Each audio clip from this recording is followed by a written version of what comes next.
So I was telling my colleague Jill about a conversation that I had with the president of a company that we are working with. We are doing some coaching of their executive leadership team and also coaching the president. And at the end, Jill said, you need to share that in your Thoughtfully Fit Thursday, because it's just such a great reminder of the power of being thoughtfully fit and some of the practices that when you train and practice, you can lead thoughtfully. And so the president was sharing with me that one of the members of the executive leadership team was not performing well.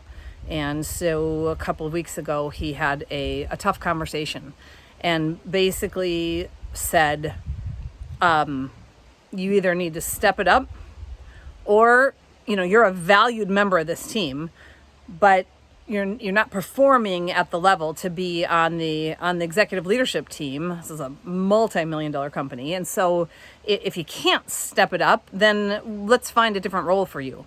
And you can lead at a different level in the company. But to be at this level of leadership, we really expect more. And I appreciate you and all you do and how hard you work. But right now, for this level, it's not enough. And so we were talking, and I'm going to fast forward through the conversation to the end result, which was that what the president realized is that he was really strong at the courage and delivering a tough message. He was very strong at the compassion and delivering it in a way that this leader could hear it. But what he forgot or what he missed was the curiosity piece. And if you remember, when we talk about having balanced conversations when you're thoughtfully fit, you have all three C's. And what he realized is he didn't ask any questions. So he said to the executive, let me know what you decide. And so this person came back a week later and he said, I'd like to stay in this role. I want to step it up a notch. If assuming you aren't telling me that that's not an option. And the president said, no, that's definitely an option. But he said, Darcy, it's been a week and a half and I haven't seen him step it up. And so when we worked through it, what he realized is he forgot the piece about asking him, what does that look like for you to step it up? And when I tell you that I need more, what are you hearing? And what are you going to do to lead at the level that I'm needing? And then the other piece that he realized he didn't do, that he knows to do, but he forgot, is to design accountability and the next steps. So he had the tough conversation, but now he's like, I don't know what to do. He's not stepping it up. I haven't seen any improvement. And so where he left that conversation was with two action items. One saying, I'm going to go back with curiosity and say, hey, how do you feel you're doing? What does it look like for you if you lead at the level that is necessary for it to be, at the executive leadership team level? And what does it look like for you to step it up? And then also he was going to go back with some courage and say, here's what it looks like from my standpoint. Here's what I think needs to be done. And then to say also and design with this leader, when do we want to follow up next? And how often do we want to create check-ins? Because what he realized his pattern is, he'll have the tough conversation, but then 6 months will go by and he'll realize what he realized his fear is that 6 months will go by and the leader will not have stepped it up, and then he'll have to end up demoting him or letting him go in the long run.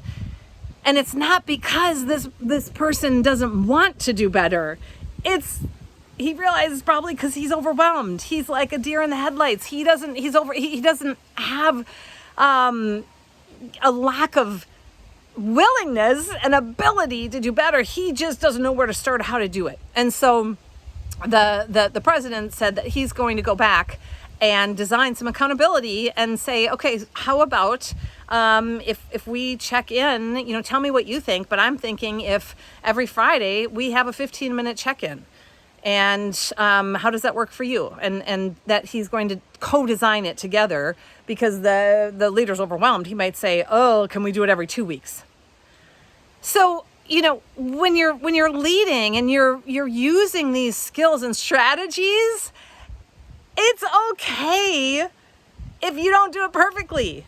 And it's okay. He's like, oh, that's right, I completely forgot the curiosity piece. It's like, it's not too late. Oh, I forgot the accountability piece and to design the next steps. It's not too late. You have the first part, which is courage and compassion. Fantastic. Now you can loop back, because it's not a one and done. When you're creating a balanced relationship, you're balancing what you want and need with what the other person wants and needs. That doesn't happen in one conversation. That's okay. So if you recognize there's something, even as you're listening to this, you're thinking, oh gosh, I need to have, maybe you want more courage. Maybe you're strong on compassion and curiosity, but you aren't stating what you want and need, and you need more courage. It's not too late. With new awareness comes access to new actions. So if you're having that awareness right now, great, go have that courageous part of the conversation. Or maybe your courage is high, but you realize, oh, you shut the person down because you forgot the compassion. And now the relationship is strained because you went and delivered a tough message, but you did it in a way that the other person didn't feel appreciated or valued or respected. So